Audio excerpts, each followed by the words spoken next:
नमस्कार, मैं हूं मयूरिका और वीएनएम टीवी पर आप मेरे साथ देख रहे हैं मुद्दे की बात। आज मुद्दे की बात में वही मुद्दा उठाएंगे जो गुजरात में चर्चा में है। वैसे भी गुजरात की राजनीति पिछले कई दिनों से गरमाई हुई है। 2 विधानसभा सीट पर उपचुनाव होते हैं और उसमें से एक सीट जो है आम आदमी पार्टी फिर से अपने पाले में करने में सफल होती है। और वहीं फिर आज उस खुशी को 2 दिन अच्छी तरह मनाने के बाद आज आम आदमी पार्टी के लिए फिर एक बार एक ऐसी खबर आई जो कहीं ना कहीं आम आदमी पार्टी को गुजरात में थोड़ी कमजोर कर सकती है। और वो है बोटाद के विधायक उमेश मकवाणा, जो पार्टी से ऑलरेडी अपनी नाराजगी जताए जा रहे थे। ये भी कहा जा रहा था, कयास लगाए जा रहे थे कि वो इस्तीफा दे सकते हैं। इस्तीफा तो उन्होंने दिया नहीं। जब पत्रकारों के सामने आए उन्होंने कहा कि मैं दंडक पद से रिजाइन देता हूं और साथ ही राष्ट्रीय जॉइंट सेक्रेटरी संयुक्त सचिव का जो पद उनके पास था वहां से भी उन्होंने इस्तीफा दिया।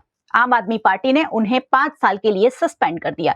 ईसुदान गढ़वी ने इस मामले अपना ट्वीट भी कर दिया है और ईसुदान गढ़वी ने इस मामले अपनी प्रतिक्रिया भी दे दी है। ऐसे में अब सवाल ये उठता है कि आम आदमी पार्टी गुजरात में जिस तरह आगे बढ़ने की कोशिश में लगी हुई है उसे ये बड़ा झटका है। उसी पर आज बात करने के लिए आम आदमी पार्टी के खास नेता हमारे साथ जुड़े हैं और उनसे जानेंगे कि आखिरकार आम आदमी पार्टी इतनी सारी चुनौतियों के बीच गुजरात में कैसे आगे बढ़ने वाली है।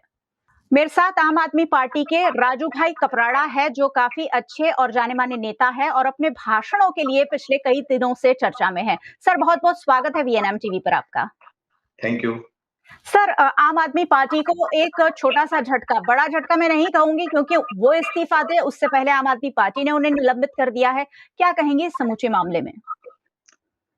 वैसे आज पूरे के पूरी उमेश भाई की हम प्रेस कॉन्फ्रेंस देखे तो पहले भी उमेश भाई ने 2-3 बार ऐसा कहा है कि मैं पत्रकार परिषद बुला के किसी मीडिया मित्रों को कह देते थे कि मैं रिजाइन देने वाला हूँ, फिर आम आदमी पार्टी के नेता उनसे मिलने जाते हैं, फिर वो समझाते हैं। ये सिलसिला पिछली लोकसभा इलेक्शन के बाद कंटिन्यू जारी रहा।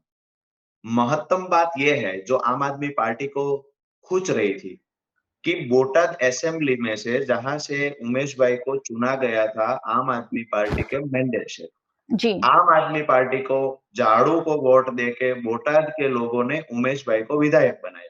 जी। वो उमेश भाई के पर उम्मीद बोटाद के लोगों की ये उम्मीद थी, आम आदमी पार्टी की ये उम्मीद थी कि उमेश भाई विधानसभा में जाके बोटाद की जो लोकल इश्यूज है इनके लिए बोलेंगे, हम्म। बोटाद में विकास का काम करवाएंगे, जी। आम आदमी पार्टी का सर ऊंचा हो सके ऐसा कुछ काम करेंगे, ये हम्म। उम्मीद थी। मगर हम्म। पिछली लोकसभा चुनाव के बाद उमेश हम्म। भाई का कंटिन्यू आना जाना भाजपा के हम्म। दफ्तर पर रहा। हम्म। बार-बार कंप्लेंट उनके विस्तार से आ रही थी। इसीलिए हमारे प्रदेश प्रमुख ने, गोपाल भाई ने और राष्ट्रीय नेताओं ने उमेश भाई हम्म। को काफ़ी बार समझाने की कोशिश की कि उमेश हम्म। भाई, हम जो है वो लोगों से बड़े नहीं हैं। हमारी असेंबली से जो लोग जिन्होंने हमें वोट दिया है, जो हमारे वॉलंटियर है, जो जी। हमारे कार्यकर्ता है, घर-घर जाके हमारे लिए वोट माँग रहे हैं। इनका हम्म। फ़ोन रिसीव नहीं हो रहा था। इनके सामने उमेश भाई बात नहीं कर रहे थे, लोगों के बीच में नहीं जा रहे थे। ये जी। बार-बार होने के बावजूद भी आम हम्म। आदमी पार्टी ने लगातार प्रयत्न किया कि आज या कल उमेश भाई समझ जाएँगे। हम्म। मगर पिछले कई दिनों से भाजपा के कहने पर उमेश भाई काम करने लगे। हम्म। जो हम्म। आम आदमी पार्टी हो या किसी और पार्टी हो, इनके लिए हम्म। ये बिल्कुल ये बात हजम होने वाली तो नहीं है, कोई भी पार्टी हो। और हम्म। जिन्होंने विश्वास रख के, जिन्होंने भाजपा के खिलाफ वोट देके उमेश भाई को चुना, हम्म। वो उमेश भाई अगर भाजपा का हत्था बनकर या तो भाजपा के लिए काम करेगा, तो कोई नहीं सहेगा। सीधी-सी जी। बात है कि जो आज उन्होंने प्रेस कॉन्फ्रेंस की है, हम्म। अगर उमेश भाई में दम होता, अगर हम्म। उमेश भाई अपने नाम पर, अपने काम पर चुने जाते, तो हम्म। उमेश भाई तो मैं ये कहना चाहता हूँ कि उमेश भाई हम्म। को रिज़ाइन दे देना चाहिए। आज तो वो पार्टी के नाम से तो बड़े हैं, पार्टी ने जी। टिकट दिया इसीलिए तो वो विधायक बने। आज अपने हम्म। अगल-बगल में जो बॉडीगार्ड रख के उमेश भाई घुमाते हैं, बड़ी-बड़ी हम्म। लग्ज़रियस गाड़ी में घूमते हैं, सभी देन आम आदमी पार्टी की है। अगर अपनी माँ जैसी पार्टी ने जिन्होंने अपने गोद में बिठाकर बड़ा किया, उनसे हम्म। अगर हम गद्दारी करेंगे, तो वो तो हम्म। गुजरात की जनता बिल्कुल नहीं सहेगी। भूपत हम्म। भायानी ने विसावदर में जो किया था, वो ही रास्ते उमेश भाई चल रहे हैं। भूपत भायानी का क्या हाल किया विसावदर हम्म। के लोगों ने, ऐसा ही हम्म। हाल बोटाद के लोगों ने, बोटाद के असेंबली के सभी मतदाताओं उमेश भाई का हाल करेंगे और भाजपा जो षड्यंत्र करना चाहती थी, उसमें हम्म। भाजपा सफल रही। आज गुजरात में सभी मुद्दों पर भाजपा घिरी हुई है। एक जी। भी बात का भाजपा के पास जवाब नहीं है। तो हम्म। गुजरात के लोगों को गुमराह करने के लिए नवा इश्यू, नवा मुद्दा गुजरात में दे दिया। हम्म। सीधी बात है कि आम आदमी पार्टी मजबूत तरीके से लड़ रही है। हम्म। विसावदर में अब चुनाव जीती, उसका हम्म। विजय सरघस हर एक जिले में, हर एक शहर में निकलेगा। आम जी। आदमी पार्टी का माहौल बन रहा है। सारे भाजपा के काफ़ी पूर्व विधायक, कांग्रेस के हम्म। पूर्व विधायक आम आदमी पार्टी जॉइन करने का सोच रहे हैं, आम आदमी पार्टी से मिल रहे हैं। इसके हम्म। बावजूद उनको बचा नहीं पा रही भाजपा और उनको बचा नहीं पा रही कांग्रेस, साथ हम्म। मिलकर आम आदमी पार्टी को बदनाम करने की कोशिश कर रही है। मगर ये गुजरात के लोग अच्छी तरह से जान गए हैं, भाजपा हम्म। को आने वाले समय में इसका जवाब चौक्कस मिलेगा। जी। काफ़ी सारे सवाल आपने उठाए और उस पर गुजरात की जनता को ज़रूर सोचना होगा। राजू जी, कुछ सवाल मेरे मन में भी आ रहे हैं कि भूपत भायानी, सूरत के कुछ कॉर्पोरेटर, सूरत के जो नेता आपके चुनकर आए और उसके बाद उमेश मकवाणा, लगातार पिछले कई महीनों से ये बात चल रही है कि उमेश मकवाणा हो सकता है भारतीय जनता पार्टी से जुड़ जाएँ। ऐसी क्या चीज़ें हैं, भारतीय जनता पार्टी अपनी ओर नेताओं को आकर्षित कर रही है या कहीं न कहीं उन्हें दबाने की कोशिश की रही है कि आपके जो कच्चे चिट्ठे हैं, वो हम उजागर कर देंगे और इस तरीके के दबाव बनाकर जो नेता हैं, क्योंकि आपके पास गुजरात में बहुत गिने-चुने नेता हैं जो अब अपने बलबूते पर आगे बढ़ने की कोशिश कर रहे हैं। उन्हें अपने पाले में शामिल कर भारतीय जनता पार्टी क्या साबित कर रही है? भाजपा के पास पैसा और सत्ता, इनके साथ गुंडा है जी। और भाजपा के पास जनादेश नहीं है। भाजपा के पास लोग नहीं है। हुँ। भाजपा के पास गुजरात में कहीं जगह नहीं है कि जहाँ हुँ। भाजपा अपना गढ़ मान ले। ये विसावदर जूनागढ़ को मान रही थी। जी। विसावदर में वडाल जिला पंचायत का जो विस्तार आता है, उनको भी भाजपा अपना गढ़ मान रही थी, जहाँ हुँ। से आम आदमी पार्टी को काफ़ी बड़ी लीड मिली है और हुँ। सालों के बाद ये लीड मिली है। हुँ। सीधी-सी हुँ। बात ये है कि आज हुँ। गुजरात में सूरत का क्या हाल है? सूरत हुँ। में पूर की वजह से पूरे हुँ। सूरत आज बेहाल हो गया है। आज किसान फसल का पूरता दाम नहीं मिल रहा है, किसान जी। परेशान है। भारी हुँ। बारिश की, बाढ़ की वजह से आज एक किसान की ये हालत हो गई है कि हुँ। नुकसान पे नुकसान, नुकसान पे नुकसान, किसान का कर्जा बढ़ता जा रहा है। हर दिन जी। किसान का कर्जा बढ़ता जा रहा है। उसके हुँ। साथ-साथ युवा बेरोजगार हो रहे हैं, ये मुद्दे पर बात होनी चाहिए। मगर हुँ। भाजपा क्या करती है? इन मुद्दों से भागकर ये नया हुँ। मुद्दा ऐसा गुजरात में घुमाना शुरू कर देती है कि सभी हुँ। लोगों का ध्यान वहाँ केंद्रित होता है। मगर मैं हुँ। साफ-साफ आज आपको बताता हूँ कि हुँ। गुजरात की जनता जो पहले थी 20 साल पहले, ये अभी नहीं रही है। गुजरात के हुँ। युवा, गुजरात की महिला, गुजरात के किसान अब जाग चुके हैं। आने जी। वाले चुनाव में कहीं भी सारे प्रोपेगेंडा करके आम आदमी पार्टी को बदनाम करें, आम आदमी पार्टी को डराने की कोशिश करें, आम आदमी पार्टी को खत्म करने की कोशिश भाजपा चाहे जितनी भी कर ले, मगर हुँ। गुजरात के लोग आम आदमी पार्टी के साथ कंधे से कंधा मिलाकर खड़े हैं। जी। चलिए, गुजरात के लोग आम आदमी पार्टी के साथ खड़े, ये कह रहे हैं राजू जी और 2 दिन पहले विसावदर में ये साबित भी हुआ है। गोपाल इटालिया बड़ी लीड के साथ जीते हैं और ये खुशी आम आदमी पार्टी अच्छी तरह मना भी नहीं पाई थी कि उमेश मकवाणा ने ये सारी मज़ाक किरकिरा कर दिया। उमेश मकवाणा ने कुछ आरोप भी लगाए हैं आम आदमी पार्टी पर कि आम आदमी पार्टी अपनी विचारधारा से भटक गई है। इसमें कितना सरोकार रखते हैं आप? उमेश मकवाना ने प्रेस कॉन्फ्रेंस करने के पहले हुँ। अगर आम आदमी पार्टी का जो वो आम आदमी पार्टी में शामिल हुए उसके बाद का इतिहास चेक किया होता, तो सही हुँ। रहता। हुँ। ओनली सिर्फ और सिर्फ भाजपा के कहने पर जो काम, जो बोलने का भाजपा ने बोला था, जो हुँ। स्क्रिप्ट तैयार करके भाजपा ने दी थी, सिर्फ हुँ। वो ही बात बताई उन्होंने। मैं हुँ। आज हुँ। आपको एक बात बताना चाहता हूँ कि जी। गुजरात में पहला ऐसा चुनाव था 2022 का कि हुँ। आम आदमी पार्टी ने ओबीसी फेस को आगे करके बोला था 2 महीने पहले कि हमारी सरकार बनेगी तो हुँ। ओबीसी फेस ईशुदान गढ़वी हमारे यहाँ से सीएम फेस है। जी। आज तक गुजरात के इतिहास में पहली बार किसी ने बोला था कि ओबीसी फेस हमारा सीएम चेहरा है। हुँ। तो ये हुँ। गुजरात में पहले ही घटना हुई थी। आज उमेश भाई हुँ। बोल रहे थे कि ओबीसी को न्याय नहीं मिल रहा है। हुँ। उमेश भाई हुँ। वही बोल रहे थे कि कड़ी में जगदीश चावड़ा को आम आदमी पार्टी ने जगदीश चावड़ा के लिए हेल्प नहीं की, मदद नहीं की। वो हुँ। उमेश भाई बोल रहे थे जो उमेश भाई के लिए आम आदमी पार्टी ने लोकसभा चुनाव में हुँ। हर दम पर काम कर लिया था। हुँ। पसीना हुँ। बहाया था हमारा कार्यकर्ता ने। जी। फिर भी उमेश भाई नहीं विसावदर गए, उमेश भाई हुँ। नहीं यहाँ कड़ी में गए। हमारे हुँ। स्टार प्रचारक के लिस्ट में उमेश भाई का नाम भी था। हमारे प्रदेश हुँ। प्रमुख यशोदान भाई गढ़वी ने बार-बार उमेश भाई को फ़ोन किया। हुँ, पार्टी के लिए काम नहीं कर रहे। फिर भी ये हुँ, तो दाग लगा रहे हैं। ये तो हुँ, जगदीश चावड़ा की वकीलात कर रहे हैं, जो जगदीश चावड़ा हमारा छोटा भाई है, हमारी पार्टी में आज भी कंधे से कंधा मिलाकर काम कर रहा है। वो बोल रहा जी, है कि जगदीश चावड़ा को हेल्प नहीं की। अरे मैं हुँ, ये बोल रहा हूँ कि उमेश भाई को पार्टी ने इतना कुछ दिया है, बोटाद की हुँ, जनता ने वोट देके जिताकर विधानसभा में भेजा है। वो हुँ, उमेश भाई नहीं बोटाद के हुए, नहीं आम आदमी पार्टी के हुए। सिर्फ हुँ, और सिर्फ भाजपा के हुए और भाजपा का हत्था बनकर जो भूपत भायानी ने काम किया था, उनका जो हाल हुआ, वो ही हुँ। हाल उमेश भाई का होने वाला है, जिसकी मुझे चिंता भी है। जी। लेकिन फिलहाल आम आदमी पार्टी को गुजरात में मजबूत करने की ज़रूरत है। 2027 में बहुत ज़्यादा वक़्त नहीं बचा है और संगठन में ऐसे मजबूत लोग आपको चाहिए थे। उमेश मकवाणा पिछले कई महीनों से ये कह रहे थे, मैं जा रहा हूँ, जा रहा हूँ, जा रहा हूँ। उन्हें मनाने की कोशिश क्यों नहीं हुई राजू जी? मैंने पहले भी बोला कि लोकसभा चुनाव के बाद हुँ, बार-बार उमेश भाई को मनाने की कोशिश की है, बार-बार उमेश हुँ, भाई को समझाने की कोशिश की है। आम हुँ, आदमी पार्टी ने अपने फ़ायदे के लिए कोशिश नहीं की। जी। आम आदमी पार्टी ने हर बार ये बात बताई है कि जिन बोटाद के लोगों ने हमें विधानसभा में भेजा है, वो बोटाद के लोगों के बीच में आपको जाना चाहिए। हुँ, हमारे हुँ, जो कार्यकर्ता हमारे लिए वोट माँगने के लिए जाता है, उनके बीच में आपको जाना चाहिए। उमेश हुँ, मकवाना के पर जब भ्रष्टाचार के आरोप लगे, उसी टाइम भी आम आदमी पार्टी ने टकोर किया था कि हुँ, हमारी पार्टी में अगर किसी पर भ्रष्टाचार का आरोप लगेगा, तो उनके खिलाफ पार्टी कार्रवाई करेगी। आप ये जो हुँ, आरोप है, इनको साफ करें। तो हुँ, सीधी-सी बात है कि बार-बार कहने के बावजूद भी उमेश हुँ, भाई सिर्फ़ और सिर्फ़ कमलम से काम कर रहे थे। जो हुँ, आम आदमी पार्टी काम कर रही थी ग्राउंड पे लोग के लिए, जो आम आदमी पार्टी उमेश भाई को बोल रही थी कि लोगों के लिए बोलो। हुँ, विधानसभा में जो भी हमारा युवा है, बेरोज़गार है, इनके लिए बोलो। जो भी भाजपा के खिलाफ ये जो किसान को पूर्ता मुआवज़ा नहीं मिल रहा है, इनके खिलाफ बोलो। भारी बारिश की वजह से किसानों की फसल बर्बाद है, इनके लिए बोलो। मगर ये हुँ, बोलने की बजाय आम आदमी पार्टी के धारासभ्य बनकर भी भाजपा हुँ, के कहने पर जो बोलते थे उमेश भाई, वो दुःख की बात हमारे लिए भी थी और बोटाद के लोगों के भी लिए थी। और आज हुँ, समझाने के बावजूद भी जब कोई नहीं मानते हैं, तो हुँ, लास्ट में तो क्या करते हैं, अपने परिवार से भी इनको अलग कर देते हैं।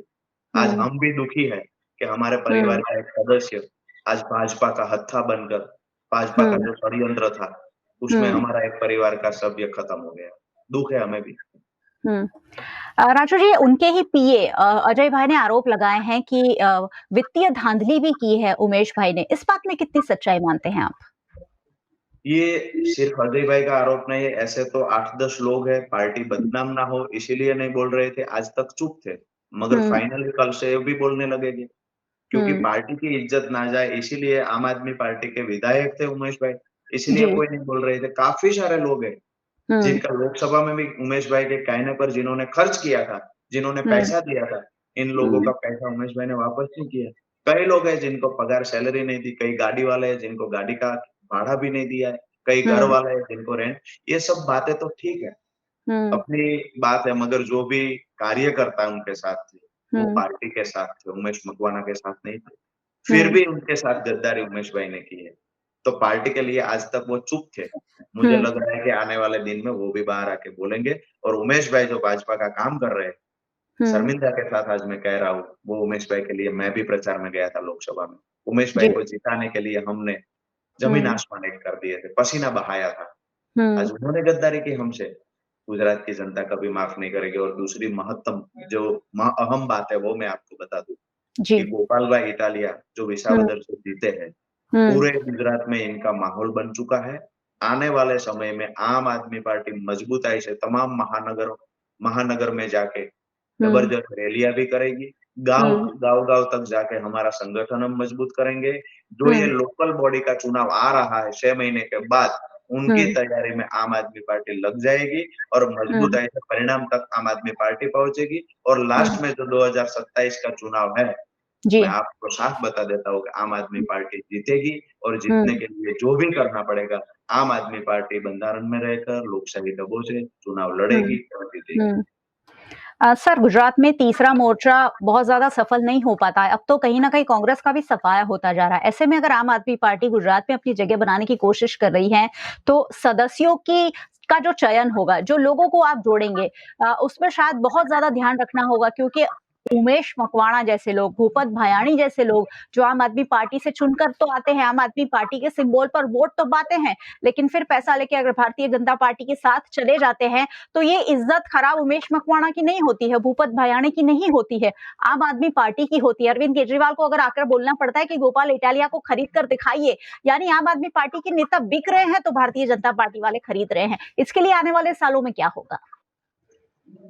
एक बात मैं आपको बता दूं कि आने वाले समय में हर चुनाव में हम ये जरूर देखेंगे कि ये हुँ, बंदा बिकेगा तो नहीं, ये बंदा हुँ, गद्दार तो नहीं निकलेगा। मगर एक हुँ, बात वो भी हमें माननी पड़ेगी।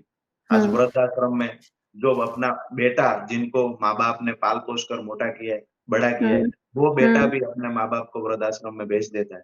इनका हुँ, कोई सर्टिफिकेट नहीं होता है, किसी के ब्लड को चेक किया नहीं जाता है। मगर हाँ, जी, हम एक बात फाइनल बता दें, हिस्ट्री हुँ, देखे बिना आम आदमी हुँ, पार्टी टिकट नहीं देगी, हिस्ट्री हुँ, देखे बिना आम आदमी पार्टी उनको पार्टी में शामिल नहीं करेगी। ऐसे जो हुँ, लोग हैं, जिनके हुँ, ऊपर एक बार भी पार्टी के लिए गद्दारी का आरोप लगा हुआ है, इनको हुँ, आम आदमी पार्टी में कोई जगह नहीं मिलेगी। आने वाले चुनाव में मजबूत हुँ, युवाओं को और फ्रेश चेहरे को चुनाव में लड़ा जाएगा। दूसरी हुँ, बात जो है कि विसावदर में जो हुआ, आज हुँ, विसावदर की जनता खुश है, क्योंकि एक गद्दार निकला, भूपत भैया ने चला हुँ, गया, तो उसका हुँ, बदला लेने के लिए आम आदमी पार्टी ने ऐसे युवा को विसावदर का कैंडिडेट बनाया कि आने हुँ, वाले समय में पूरा गुजरात के लिए वो लड़ेगा। हुँ, विसावदर के लिए लड़ेगा, विसावदर के लोग आज सर उठाकर बोल सकेंगे कि गोपाल इटालिया हमारा विधायक है। ये जी, बदला लेने के लिए ऐसा युवा को आम आदमी पार्टी ने कैंडिडेट बनाया। बोटाद हुँ, में भी मैं हुँ, आपके माध्यम से कह रहा हूँ कि अगर उमेश हुँ, भाई में हिम्मत और ताकत है, तो हुँ, बोटाद में अब वो रिज़ाइन करके एक बार इलेक्शन लड़के दिखाए। हम हुँ। डंके की चोट पर कहते हैं कि इनकी डिपॉज़िट ज़मानत जब्त हो जाएगी। जी। चलिए आखिरी सवाल ज़रूर कर लेती हूँ सर, बात आपने खुद छेड़ी है कि महानगर पालिका के चुनाव आने वाले हैं गुजरात में और उसके बाद फ़ौरन साल 2 साल में 2027 में हम विधानसभा के चुनाव फिर एक बार विधानसभा चुनाव की ओर आगे बढ़ेंगे। कौन-सी रणनीति के साथ आम आदमी पार्टी आगे बढ़ेगी? क्योंकि नेशनल पार्टी का दर्जा आपको गुजरात से मिला है, ऐसे में गुजरात से आप लोगों की उम्मीदें भी बहुत बढ़ गई हैं और वहीं राहुल गांधी भी ये दावा कर रहे हैं कि गुजरात में हम आपको हराने जा रहे हैं। तो दोनों ये पार्टियों की कहीं न कहीं टक्कर सीधी भारतीय जनता पार्टी से है जो गुजरात का गढ़ है। किस रणनीति के साथ आगे बढ़ेंगे? हम कांग्रेस के साथ तो इसीलिए नहीं लड़ रहे, कांग्रेस भाजपा के छोटे भाई बनकर काम कर रही है। हुँ, भाजपा को हम हराने के लिए काम करेंगे क्योंकि कांग्रेस के जो लोग हैं, वो तो भाजपा के लिए ऑलरेडी काम कर रहे हैं हुँ, और गुजरात की जनता ने इनका जो चेहरा था, वो साफ-साफ देख लिया है। विसावदर में भी देख लिया था, भाजपा का हुँ, काम कांग्रेस कर रहे थे, कांग्रेस के लीडर भाजपा के पास पैसा लेकर आते थे और वो पैसा से हमारे कार्यकर्ता को खरीदने का प्रयास कर रहे थे। जी। सीधी-सी बात है कि हुँ, कांग्रेस अभी गुजरात में नहीं है। जो हुँ, राहुल गांधी ने बोला था कि रेस के घोड़े गुजरात में, राहुल गांधी ने खुद कबूल किया था कि हुँ, गुजरात में कांग्रेस के पास रेस के घोड़े नहीं है, लगन के घोड़े हैं। मैं तो हुँ, ये बोल रहा हूँ कि पूरे का पूरा ऊपर तक ये लगन के शादी के घोड़े हैं, रेस के घोड़े नहीं है। हुँ, अभी जो चुनाव लड़ने की बात है, किस रणनीति से हम लड़ेंगे, तो हुँ, 22 से लेकर आज तक, जहाँ भी कोई समाज के साथ अत्याचार हुआ है, तो हुँ, सबसे पहले आम आदमी पार्टी ने उसके लिए बोला है। आम आदमी पार्टी युवाओं का जब पेपर फूट रहा था, आम हुँ, आदमी पार्टी ने जेल जाकर भी इनका विरोध किया है। आम आदमी जी। पार्टी के गुजरात के इतिहास में पहली बार ऐसा हुआ है कि आम हुँ, आदमी पार्टी के 67 लोग ऐसे थे, जो जेल में 12 दिन रहे, 13 दिन रहे। क्यों रहे हुँ, थे? जब हुँ, युवाओं का पेपर फूट रहा था, कांग्रेस नहीं बोली थी। आम आदमी पार्टी ने विपक्ष की जो भूमिका थी, वो हुँ, निभाई है और इस हुँ, मुद्दे पर रोड पर भी हम लड़े, किसानों की बात आती है तो किसानों के लिए भी लड़े, अमरेली में पायल गोटी के साथ अत्याचार हुआ पाटीदार के साथ, इनके लिए भी लड़े, कोली के हुँ, साथ जसदन विषय में अत्याचार हुआ, हुँ, 85 कोली युवाओं को हुँ, झूठा मुकदमा करके जेल में डाल दिया था, उनके लिए भी हम बोले हैं। आज हुँ, गुजरात में एक भी ऐसा मुद्दा नहीं है। राजूला जाफराबाद में मैं खुद गया था, किसानों जी। के पानी की चोरी हो रही थी, तंत्र किसान हुँ, को डराने की, धमकाने की कोशिश कर रहे थे, भाजपा के कॉन्ट्रैक्टर किसानों को डराने की कोशिश कर रहे थे। हम हुँ, लड़े इनके लिए, तो मैं हुँ, डंके की चोट पर ये कहता हूँ कि हुँ, गुजरात के हर लोगों, हर समाज के लिए हम लड़े हैं। वो हुँ। सभी मुद्दा हमारे साथ है और सभी लोग हमारे साथ है। 2027 का वेट पूरे गुजरात के लोग कर रहे हैं और हुँ। 27 में आम आदमी पार्टी चौक्कस सरकार बनेगी। चलिए, नज़र बनी रहेगी क्योंकि गुजरात की जनता हमेशा ये कहती है कि हमारे पास मजबूत विकल्प नहीं है। तो अगर आम आदमी पार्टी वो विकल्प 2 साल में बनकर उभरती है, तो गुजरात की जनता अगर परेशान है, बहुत सारी कमियाँ हैं गुजरात में, गुजरात मॉडल की जो बातें होती हैं उसकी जो भी लूप होल्स है वो लगातार वीएनएम टीवी पर हम उजागर करते रहते हैं। ऐसे में अगर कोई भी दल एक मजबूत विकल्प बनकर गुजरात की जनता के लिए उभरता है, तो गुजरात की जनता के लिए ये शायद एक बहुत बड़ी खुशनसीबी माना जाएगा। बहुत-बहुत शुक्रिया राजू जी हमारे साथ जुड़ने के लिए और आपकी बातचीत हमारे साथ साझा करने के लिए। Thank you sir, thank you. और बहुत-बहुत शुक्रिया आप सभी का हमारे साथ जुड़ने के लिए। वैसे आपको हमेशा जुड़ते ही रहना चाहिए क्योंकि ये सारी बातें सारी राजनीति जो गुजरात में हो रही है समझना हम सबके लिए ज़रूरी है। वीएनएम टीवी को आप यूट्यूब चैनल पर देख रहे हैं, ज़रूर देखते रहिए। चैनल को सब्सक्राइब कर लीजिए अगर अब तक नहीं किया है तो। साथ ही बेल आइकन प्रेस कर दीजिए ताकि वीएनएम का हर अपडेट सबसे पहले आप तक पहुंच सके। अगर आप हमें फेसबुक पर देख रहे हैं, शेयर कर लीजिए। आप हमें ओटीटी प्लेटफॉर्म्स पर देख रहे हैं, डेली हंट, वोडाफोन टीवी, जियो टीवी और जियो टीवी फाइबर 498 नंबर के चैनल पर वीएनएम टीवी को 24 घंटे लगातार देखा जा सकता है। देखते रहिए वीएनएम, जुड़े रहिए वीएनएम के साथ। नमस्कार।